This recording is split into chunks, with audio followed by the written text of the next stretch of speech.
Primitive fishing cooking fish. Haridwar नाम के गांव में लांबा और रीति नाम के पति पत्नी रहते थे। वे दोनों एक किराने की दुकान चलाते हुए अपनी जिंदगी गुजार रहे थे। उनका इकलौता बेटा था साकेत। वो स्कूल में पढ़ता था और जब तब अपने दोस्तों के साथ मिलकर मछलियां पकड़ता रहता था। एक दिन रात को घर लौटे साकेत से लांबा, क्यों बेटे, तुम्हारे टीचर कह रहे थे कि तुम स्कूल ठीक से नहीं जाते हो। वो तो ऐसे ही कहते रहते हैं पिताजी। असली बात ये है कि वो खुद हर रोज स्कूल नहीं आते हैं। इतना ही नहीं, उनके घर के काम भी हमसे कराते हैं। इसलिए जिस दिन वो अपना घर का काम कहते हैं हमें करने के लिए, हम उस दिन स्कूल नहीं जाते।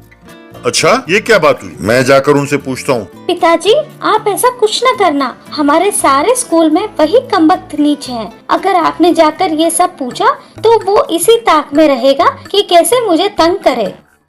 अरे वो क्या करेगा? अगर मुझसे पंगे लिए तो उसको खूब मजे चखाऊंगा मैं। अगले दिन जब वो मास्टर दया उनकी दुकान पर आया, तब लांबा ने जो बात साकेत ने कही वो सब उनसे पूछा। मेरी मर्जी, मैं चाहे कुछ भी करूं। अगर तुम्हें पसंद नहीं है तो अपने बेटे को स्कूल ना भेजो। जाओ जाओ, अपना काम करो, कहकर चला गया।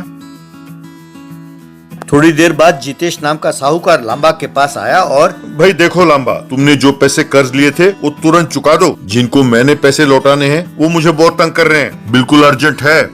ये क्या भैया, तुम यूं अचानक आकर मांगोगे तो मैं कहाँ से लाऊंगा पैसे? अगर अभी के अभी मांगोगे तो मुझे तो ये दुकान ही देना पड़ेगा तुम्हें। तो ठीक है, अपनी दुकान देकर चले जाओ। देखो भैया, ये तो अन्याय है। मैं तुम्हें दुकान कैसे दे सकता हूँ? देखो, ये सब उस दया से पंगा लेने से पहले सोचना चाहिए था। उसी के पैसे मैं लोगों को कर्ज देता रहता हूँ। उसने मुझसे कहा तुम लांबा का दुकान बंद कराओ या फिर मेरे सारे पैसे लौटा दो। तो अब तुम ही बताओ मैं क्या करूँ? तब लांबा ने मजबूर होकर अपनी दुकान जितेश को सौंप दिया और चला गया। अब घर पर चिंतित बैठा लांबा से साकेत, क्यों पिताजी, मैंने कहा था ना कि वो बहुत बड़ा कमीना है, उससे पंगा ना लो। पर आपने सुना नहीं। आप कह रहे थे कि वो आएगा तो उसे मैं धूल छटाऊंगा। फिर आपने क्या किया?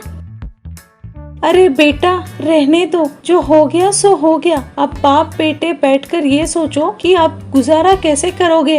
इसमें सोचना क्या है? तीनों जाएंगे और मछली पकड़ेंगे, वहीं पर मछली पकाएंगे और बेचेंगे। मछली पकड़ना मुझसे नहीं होगा। ऊपर से जाल खरीदने के लिए भी तो पैसे चाहिए होंगे। कोई जरूरत नहीं है। एक अच्छा रस्सी हो तो मैं पकड़ कर दिखाऊंगी। मुझे बचपन से ही आदत है। इतना ही नहीं, तुम दोनों को भी सिखाऊंगी कि मछली कैसे पकड़ा जाता है। अगले दिन तीनों मिलकर मछली पकड़ने के लिए तालाब की ओर गए। वहां पर लांबा ने एक बड़ी मछली की ओर रस्सी फेंका।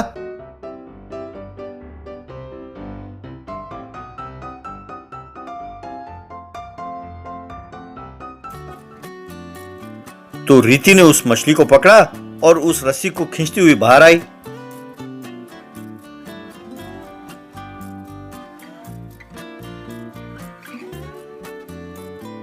उनके हाथ बहुत बड़ी मछली लगी तो सब हैरान होकर देख रहे थे। तब भीड़ में से एक आदमी, अरे भैया, ये मछली तो बहुत बढ़िया है। आप यहीं पकाओगे या अपने घर ले जाओगे? इतनी बड़ी मछली को हम घर ले जाकर क्या करेंगे? हमने आप ही लोगों के लिए पकड़ा है, यहीं पर पकाएंगे। आप इसे खाइए और हमें थोड़े पैसे दे दीजिए हमारा गुजारा करने के लिए।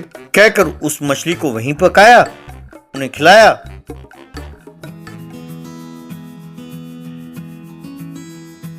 और खूब पैसे कमाए। यूं हर रोज मछली पकाने के कारण उनके मछलियों का धंधा खूब चलने लगा। एक दिन इन लोगों को ताजा ताजा मछली पकड़कर वहीं पकाते हुए दया ने देख लिया।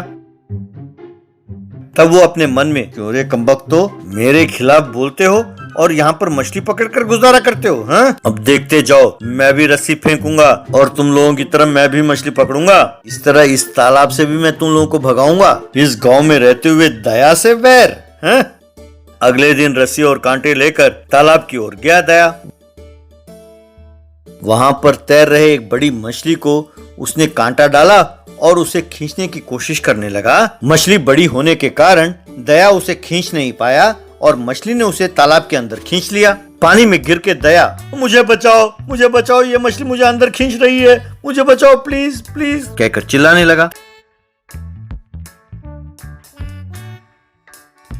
तभी लांबा वहां पहुंचा और उसने रस्सी फेंककर दया को बाहर खींच लिया। फिर बाहर आकर दया, बहुत बहुत थैंक्स लांबा, आज अगर तुम ना होते तो मैं मर जाता। तुमने भगवान की तरह आकर मुझे बचा लिया। आ जाओ, मैं तुम्हारा किराने की दुकान तुम्हें लौटा देता हूँ, मुझसे गलती हो गई। कोई बात नहीं भैया, मेरा ये जो फिश कुकिंग है यही बहुत बढ़िया चल रहा है। तुम घर जाओ और अच्छी तरह से नहा लो। यूं फिश कुकिंग करते हुए लांबा और उसके परिवार खुशी से जीने लगे। चोरी ट्रेन टिकट।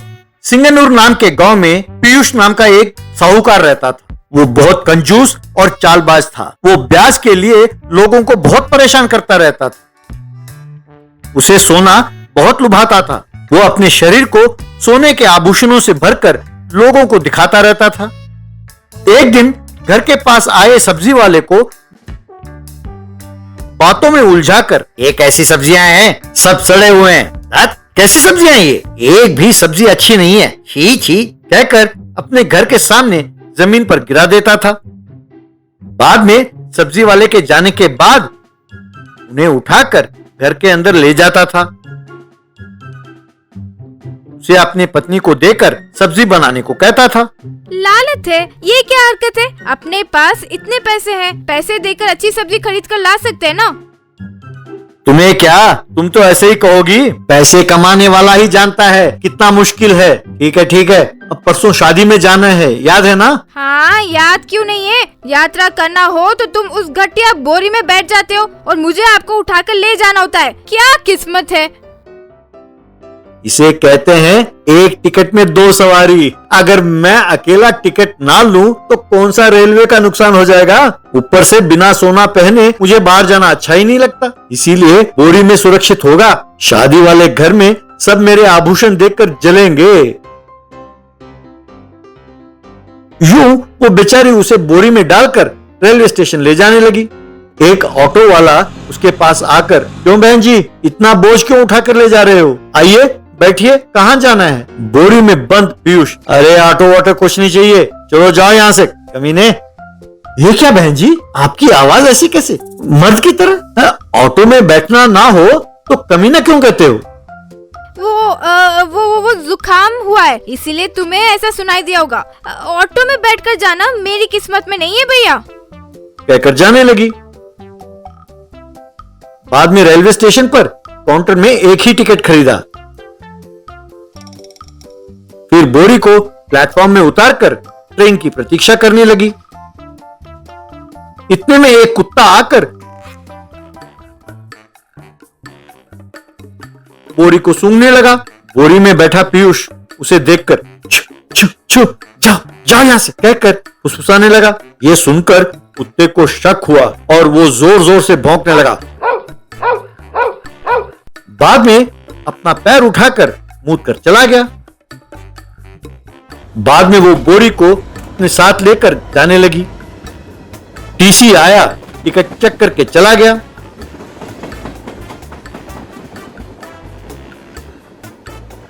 तभी एक यात्री वहां आया और, क्यों बहन जी, बोरी को सीट पर क्यों रखा है? हम कहां बैठे? उसे उतार कर पैर के पास रखो। इस बोरी को नीचे नहीं रखना चाहिए, इसे सीट पर ही रहना होगा। क्यों, कह रहा हूं ना, तो समझ में नहीं आता। ये कोई खास बोरी है क्या? कहकर उस बोरी को उसने लात मारा। बस वो बोरी लुढ़कते हुए नीचे गिरी और लुढ़कते हुए जाने लगी। वो उठकर बोरी के पीछे भागने लगी। ये देखकर पास में बैठे दो व्यक्तियों में से एक व्यक्ति, क्यों भाई, औरतों से ऐसे बर्ताव करते हो? वो कह रही है ना कि वो बोरी खास है, उसे क्यों परेशान कर रहे हो? अरे बहन जी, हम खड़े हो जाते हैं, तुम आकर उस बोरी को साथ में रखो और बैठ जाओ यहाँ, कहकर वे दोनों उठ गए। यूं वो आकर उस बोरी के साथ वहां जाकर बैठी। थोड़ी दूर जाने के बाद वो उठकर, देखने में आप दोनों बहुत भले दिखते हैं भैया, मैं जरा वॉशरूम जाकर आती हूँ, जरा इस बोरी का ख्याल रखना।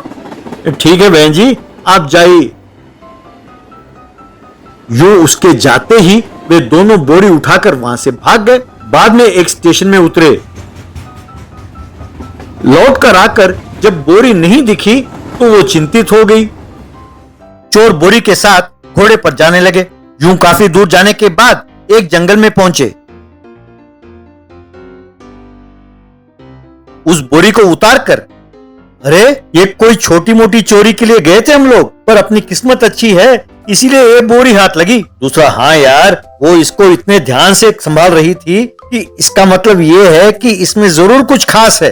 तब पीयूष सिर्फ मुंडी निकालकर, भैया इस बोरी में मैं हूँ, टिकट खरीदने में कंजूसी करके यूं बोरी में छिपकर यात्रा कर रहा था। आप लोग जाओ, मैं भी अपने घर जाता हूँ। क्यों रे नीच कमीने, हमारा टाइम खराब किया, ऊपर से हमें जाने को कह रहे हो। वैसे सिर्फ मुंडी निकाल कर क्यों बात कर रहे हो? उठो, खड़े हो जाओ, नहीं तो मरोगे। बेचारा पीयूष लाचार होकर उठकर खड़ा हो गया। उसके पूरे शरीर को सोने में लदा देखकर चोर दंग रह गए। वाह क्या किस्मत है, लगता है कि ये खास हमारे लिए आया हुआ चलता फिरता जेवर की दुकान है। सुन, चुपचाप सब कुछ उतारो नहीं तो मार डालेंगे, कहकर उसे डराया। इस तरह उसने अपने सारे जेवर उतारे और उन्हें दे दिया। वे दोनों वहां से चले गए। इसके बाद उसने गांव में जेवर पहनकर घूमना बंद कर दिया। जहां भी जाता टिकट खरीद कर ही जाता था।